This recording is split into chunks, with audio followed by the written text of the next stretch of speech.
Hi guys, welcome back to my YouTube channel. My name is ITF Young and welcome back to my channel. To my returning subscribers, thank you so much for always sticking with us. And to the new subscribers that we have here, welcome back to my channel and welcome to the family. So I had the opportunity to be able to talk to some teenagers in church, talk to some young adults, and they shared their stories with me, and so many of them had complaints about their parents. They would tell me their parent did this, their mom did that, their parents don't listen to them and all of that. So while they shared these stories with me, of course, I also grew up with strict parents, so I was able to relate to a lot of things that they tell me. And I noticed that there are things that, they haven't come to terms with. There's some things that you have to agree with. There's some truths that you just have to accept so that you'll be able to work with them and you'll be able to maneuver them and it'll be easier for you to live with them.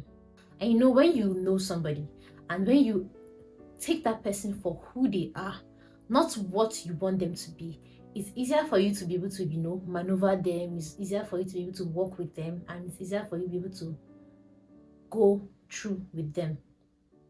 So I noticed that a lot of them don't know some truths that they just have to come to terms with about their strict parents.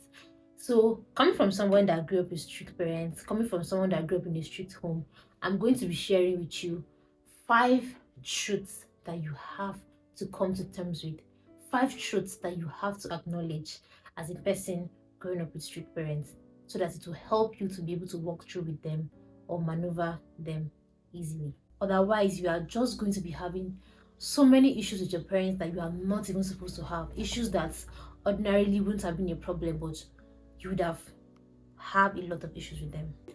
So the first one is, your strict parents love you. Yes. And I'm going to say it again. Your strict parents love you. Like, they are so obsessed with you. Like, nobody on earth loves you as much as your parents love you. It's just that they don't love you in a way that you want to be loved, or they don't love you in a way that you feel that you should be loved. They express their love differently from you, of course, because they are your parents. They birthed you, right? So they love you. That's just one thing I want you to come to terms with. They love you. They actually love you. It's just that they don't know how to express it well, or they don't express it in a way that you think is best to express that love. But they love you. You shouldn't even doubt that. You shouldn't even think about that. They love you very much. The second one is, you cannot change their style of parenting. I don't know how much I'm going to emphasize this, but you cannot change their style of parenting. This is what they grew up with. This is what they learned over time. This is how they were brought up. So it's going to be very difficult. It will take a lot of learning, unlearning, and relearning for them to be able to, adjust their method of parenting maybe to the present patterns or to what is prevalent these days. But trust me, it's going to take a lot of time. Sometimes they may not even want to do that, because of course they feel like they gave birth to you and all of that. They may not want to do that, but I just wanted to accept one fact. You cannot change their style of parenting. If you notice a pattern of parenting with your parents, just accept it. See how you can walk through it and see how you can maneuver your way, or see how God can help you to walk through it. But changing their style of parenting is one thing that you cannot do, because these patterns are what they grew up with. That's how they were brought up. That's how, especially during their days, during their generation, that's how they see things. So trying to see things in a new way is going to take another time. It's going to take so much time. It's going to take a lot of things, which I'm not sure they might even want to do that. But if they do, that's very good. But don't try to change their style of parenting. You can't do that. Except you pray for them and maybe God does a miracle or something. But I would rather have you pray to God to help you be able to walk through them than pray for them to change. So you cannot change their style of parenting. Thirdly, they will always see you as a child. They will always see you as a child. No matter how grown you've been, no matter how schooled, no matter how educated, no matter how exposed you think you are, they will always see you as a child. So that's the reason why they will always want to meddle with your decisions. So they will always see you as a child, except maybe you've grown up to that stage of taking up some responsibilities in the house. And even at that, even when you've grown up to the point where you can take some responsibilities in the house or lift some burdens off their shoulder, if you don't even set boundaries, even as an adult, they will still see you as their child. But right now in this video, I'm mostly talking to like teenagers or younger adults. They will always see you as a child. So sometimes they don't trust your decisions. Even when you try to make decisions, they don't trust your decisions. So they will always see you as a child, and you can't change it. Fourthly, they will always be paranoid. Like, they're always paranoid. They're always scared of what's going to happen next to you. That's the reason why anytime you go out, right, or you tell them, okay, I'm going out, you always hear them say something like, oh my god, you're going to get kidnapped, or what if this happens to you? They're always paranoid. They're always scared of, letting you go out, or they're always scared of letting you go to do things. Coming from someone that grew up with strict parents, right, when I experienced something like this, I used to always think that maybe they don't trust me.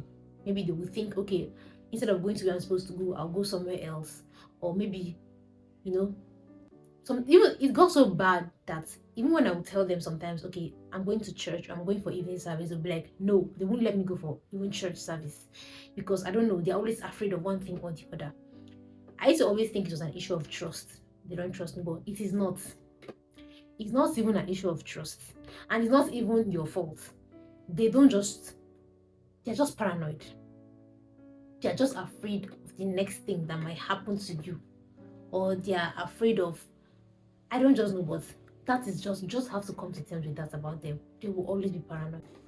You cannot entirely please them. I just want this particular point to stick with you guys. You cannot entirely please them. See, no matter how good you are, no matter how obedient you are, no matter how you tick all the boxes, no matter how you keep all the rules, you cannot entirely please them. That's one thing I want you to know about. And if you keep on trying to please them, you will spend most of your lifetime just trying to prove a point that they will not even accept in the long run. Something I always used to tell myself, right? I used to tell myself that provided what I'm doing is not a sin against God, or provided God is going to be happy with what I'm doing, I'll go ahead and do it. I will go ahead and do it. Even if they get upset with me, I'll go ahead and do it, because you cannot keep living your life just to please them. Of course, there are things that are good that you will do. Now, I'm not talking about going the extreme and become rebellious. No, I'm not talking about being rebellious. I'm talking about, maybe finding a career path. I'm talking about maybe choosing what you want to do with your life. I'm talking about, like, your hobbies, things that interest you, your kind of personality. They might get upset with it. It might come with some little, challenges here and there and all of that. But trust me, just have it at the back of your mind that you cannot entirely please them. So just do what you enjoy, do what you like to do, and be that person that you are. Be yourself, provided God is happy with what you are doing and it is not a sin against God. Then you are good. Subscribe, and if you found this video helpful, do well to subscribe.